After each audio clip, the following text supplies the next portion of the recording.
বাড়িতে কেন আমাকে ক্ষুধার্ত থাকতে হয়? এই প্রশ্নগুলো করার সময় এসেছে।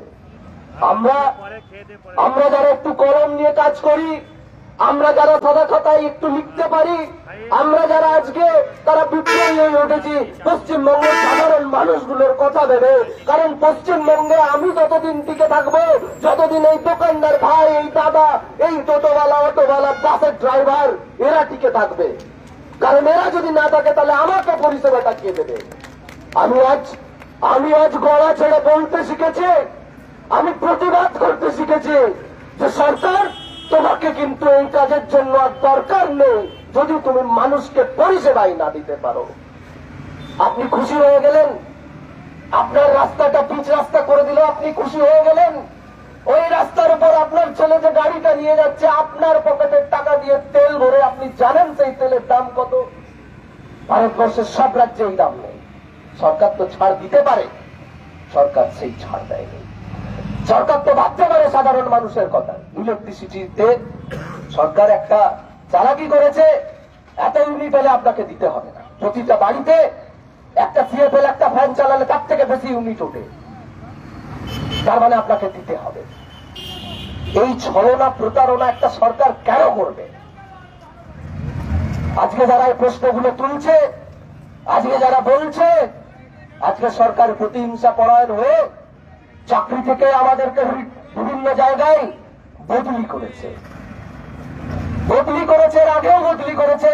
আমরা সরকারকে কলকাতার বুকে দাঁড়িয়ে এই সরকারকে চ্যালেঞ্জ করেছিলাম, আপনি যাদেরকে বদলি করিয়েছেন আপনাকে সেই বদলিটা ফিরিয়ে নিয়ে আসতে হবে। 2019 সালের আন্দোলনে সরকারের ফেলা ছুটুকে সরকারকেই খাইয়ে দিতে পেরেছিল একটা সংগঠন।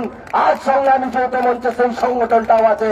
আপনাদেরকে জানিয়ে যাচ্ছে যে আগামী দিনের এই সরকারকে হয় পরিষেবা দিতে হবে, নইলে গদিটা ছাড়তে হবে। শিক্ষা ব্যবস্থা, স্বাস্থ্য ব্যবস্থা, এই দুটো ব্যবস্থা হচ্ছে যে কোনো রাজ্যে যে কোনো মানুষের কাছে প্রাথমিক চাহিদার মতো। খাদ্য, শিক্ষা, স্বাস্থ্য, খাদ্য। চলুন, শিক্ষা ব্যবস্থায় কি উন্নতি হলো? আছে মাস্টাররা পড়ায় না? হ্যাঁ, আপনারা বলুন মাস্টাররা পড়ায় না। আচ্ছা, আপনি বলুন তো, আপনার ছেলে মেয়ে যারা প্রাথমিক স্কুলে পড়ে, আপনার ছেলে মেয়ে মাউস কি জানে, কম্পিউটার কি জানে? জানে না। কারণ পশ্চিমবঙ্গ সরকার এখনো পর্যন্ত পশ্চিমবঙ্গের কোন প্রাথমিক স্কুলে কম্পিউটারের ক পর্যন্ত নিয়ে আসেনি। শুধুমাত্র বলেছে অ হাতেই আপনারা থাকবেন, আর স্কুলের দেয়ালটা নীল আর সাদাই রং করবেন, টাকাটা আমরা পাঠাবো। আর জামা প্যান্ট যেগুলো ছেলে মেয়েদেরকে দেওয়া হচ্ছে, সেই জামা প্যান্ট গুলোর, এখানে অনেক বাবা মা আছেন আমরা জানি, আপনারা জামা প্যান্ট গুলোর হাত দিয়ে দেখেছেন? ওই জামা প্যান্ট পরলে ছেলে মেয়েরা অসুস্থ হবে।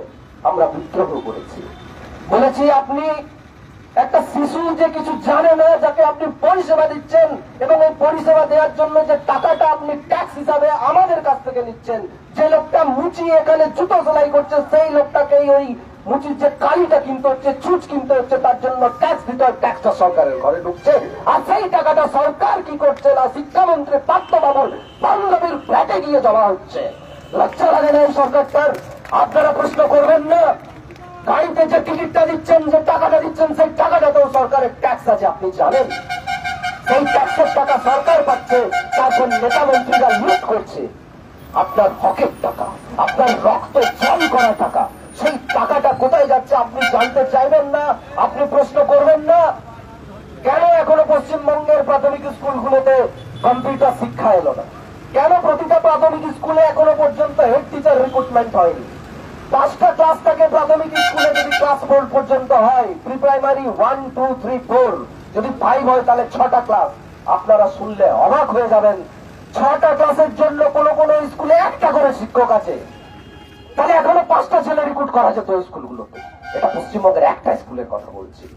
সরকার যখন এখানে মানুষের ভোটে জিতে এসেছে, তার দায়িত্ব কি ছিল যে প্রত্যেক পশ্চিমবঙ্গের যে সমস্ত আর্থিকভাবে অনুন্নত বা উন্নত শ্রেণীর মানুষ আছে, তাদের ছেলে মেয়েরাও যাতে সরকারি স্কুলগুলোতে পড়ে। কিন্তু সরকার প্রকৃতপক্ষে একটা বেসরকারি সংস্থা, একটা সিভিক সংস্থা, যার জন্য বেসরকারি আর সিভিক এই চলেছে সরকারি শিক্ষা ব্যবস্থাটাকে ধ্বংস করে দিয়ে মানুষকে আপনাকে প্রকারান্তরে এটাই বোঝাচ্ছে যে সরকারি স্কুলে পাঠাবেন না, কারণ সরকারি স্কুলে পড়াশোনা হয় না।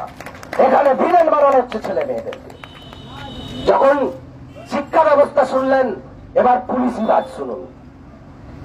পুলিশ মন্ত্রী স্বয়ং মাননীয় মুখ্যমন্ত্রী।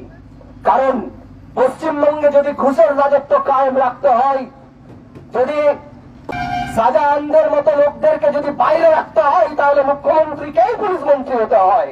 এটা আমরা জোর গলায় বলবো। আর সে কারণেই উনি পুলিশ মন্ত্রী, যার জন্য শাহজাহানকে এখনো পুলিশ খুঁজে পাচ্ছে না, যে লোকটা একটা দুষ্কৃতী লোক। ভাবতে পারেন কেন হঠাৎ করে ওনার এত দায়িত্ব নেওয়ার প্রয়োজনীয়তা পড়লো কেন? যে জায়গাগুলোতে স্বচ্ছতা নেই, এই অস্বচ্ছতাই চলছে। পুলিশি রাজের কথা বলবো বলেছিলাম। আমরা মনে করি না পুলিশ ঘুষ নেয়। এখানে যতজন আছেন প্রত্যেকে আমার সাথে সহমত, পুলিশ ঘুষ নেয়। আমিও সহমত, পুলিশ ঘুষ নেয়। কিন্তু আপনাদের জানা দরকার পুলিশ কেন ঘুষ নেয়। আপনারা এটা কিন্তু জানেন প্রত্যেকেই যে প্রতিটা থানাতে ওই ঘুষের টাকা চলে যাচ্ছে মুখ্যমন্ত্রীর দপ্তর পর্যন্ত। কোন না কোন দপ্তরে সেই টাকাগুলো ডিস্ট্রিবিউট হয়, পুলিশরা স্বীকার করে নেয়। অস্বীকার করার কোন জায়গা থাকলে জেনে নেবেন, পুলিশ যারা টাকা তুলছে তাদের কাছে, তাদেরকে কোটা সিস্টেমে বেঁধে দেওয়া হয়েছে। কেন? পুলিশ আমার হেলমেট নেই, ঠিক করেছে আমার কাছ থেকে টাকা নিচ্ছে, কিন্তু সেই টাকার ভাগ কেন মুখ্যমন্ত্রীর কাছ পর্যন্ত পৌঁছাবে? আমরা বলবো যদি সত্যি উন্নয়ন করতে হয়, পুলিশের হেলমেট নিয়ে বসুক। আমার হেলমেট নেই, আমার কাছে টাকা নিয়ে, আমার কাছে ফাইন নিয়ে আমাকে হেলমেট পরিয়ে দেবে, আমার ঘরে হেলমেট থাকলেও করুক তো দেখি। করবে না, কারণ ফাইনটা পৌঁছাবে যেভাবেই হোক ভাইপোর কাছ পর্যন্ত। কয়লা খাদান, এই খাদানগুলোর কি অবস্থা করে রেখেছে? নদীগুলোকে ফাঁকা করে দিয়েছে, বালিগুলো তুলে নিয়ে নিয়ে চোরাবালিতে ধরে গেছে। আপনারা মিলিয়ে নেবেন আগামী দিনে ওই নদীগুলোর লাভ্যতা একেবারে কমে গেছে। নদীমাতৃক দেশ ছিল ভারতবর্ষ, লুটে পুটে চুষে খাচ্ছেন নদীর বালিটাকে পর্যন্ত চাচ্ছে না। আপনি প্রতিবাদ করবেন না? প্রতিবাদ করুন, কারণ বাড়ির নরম পালঙ্কটা ততদিন পর্যন্তই নরম থাকবে যতদিন পর্যন্ত আপনি রোজগার করার জায়গা পাবেন, যতদিন পর্যন্ত বেকার ছেলে মেয়েরা চাকরি পাবে। আর যখনই অনাস্থা, যখনই দেখবেন যে চাকরি নেই, বেকার ছেলে মেয়ে ঘুরে বেড়াচ্ছে, যখন দেখবেন সাধারণদের মতন লোকেরা পুলিশের ধরতে পারে না, তারা বাইরে আছে, আপনার নরম পালঙ্কটা নরম থাকবে না, ওটা বন্দুকের নলে গরম করা হবে। আপনি যদি চান আপনি হয়তো বেঁচে যাবেন এই জীবনে, আপনার পরবর্তী প্রজন্মকে সেই গুলিটা খেতে হবে। তাই আমরাই দায়িত্ব নিয়ে নিয়েছি, যদি গুলি খেতেই হয়, আমরা শিক্ষিত মানুষ এগিয়ে এসেছি, কলমটা তুলে লিখতে বসেছে। আজ এই সরকারকে জানাতে এসেছি, আপনি চাকরি দেবেন বেকার ছেলে মেয়েদেরকে, অন্যথায় পদটা ছেড়ে দেবেন, কারণ আপনার যোগ্যতা নেই মুখ্যমন্ত্রী হওয়ার। তুলে দিতে হবে সিভিক পদ, কোন সিভিক ভলান্টিয়ার থাকবে না, কোন কন্ট্রাকচুয়াল কর্মী থাকবে না। আপনি যাকে সিভিক পুলিশ তৈরি করেছেন, সেই সিভিক পুলিশটার যোগ্যতা আছে বলে সে সিভিক পুলিশ হয়েছে। একজন পুলিশ অফিসার যদি 30,000 টাকা মাইনে পায়, আমার একটা সিভিক ভাইও 30,000 টাকা মাইনা পাবে, আপনি কেন দিতে পারবেন না? আপনি লুটপাট করবেন, আপনি চুরি করবেন, আপনার মন্ত্রীরা তিহার জেলে বসে থাকবে, আপনার লজ্জা লাগে না? এই লজ্জা লাগে না, তাকেই আবার মুখ্যমন্ত্রীর কাছে আপনারা পাঠান, কারণ মুখ্যমন্ত্রী আপনাদের ধোঁকা দিয়েছে, আপনাদের বোকা বানিয়েছে, এটা বলার সময় এসেছে। তা নইলে প্রতিদিন হয়তো কিছুটা করে রোজগার ঢুকবে। একটা হিসাব মেলান বন্ধুরা, আজ থেকে 5টা বছর আগে চলে যান। 5 বছর আগে আপনার যে জিনিসটার যা দাম ছিল আজ পরিবর্তন হয়েছে। আপনি সেই দামে সেই জিনিস কিনতে পারবেন? সামান্য চিনি, বাঙালি কেন সবাই সকালবেলায় চা খায়, না হয় ডাক্তার বলে সুগার হয়েছে, সেগুলো ছেড়ে দিন, চিনিটা তো লাগে।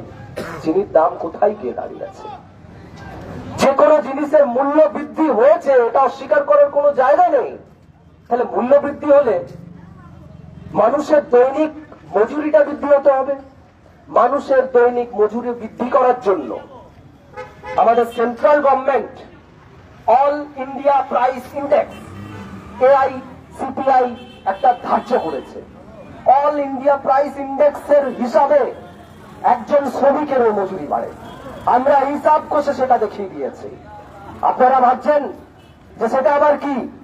আপনি সরকারি চাকরি করেন, আপনার টাকা বাড়বে, আমার টাকা কি করে কিছু না কিছু কেনাই হয়, তাহলে যদি কেনা হয় সেই টাকাটা ঘুরপথে কারো কাছে তো আসবে। আবার যে কিনেছে জিনিস সে আবার আপনার কাছে আসবে, ঘুরে ফিরে আপনার কাছে ওই টাকা আসবেই।